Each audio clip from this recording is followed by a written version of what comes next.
2014 ते 2021 या काळात भारताच्या अब्जाधीशांच्या संपत्तीत प्रचंड वाढ झाली होती. पण 2025 मध्ये हे चित्र पूर्णपणे बदललं आहे.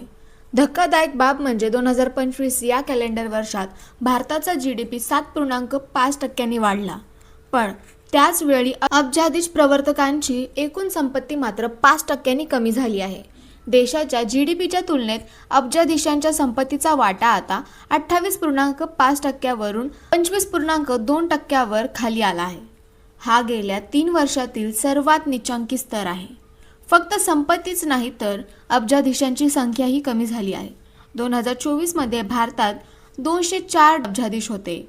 ते आता 176 वर आले आहेत आणि त्यांची एकूण संपत्ती $1 ट्रिलियन खाली म्हणजेच $984 अब्ज वर घसरली आहे.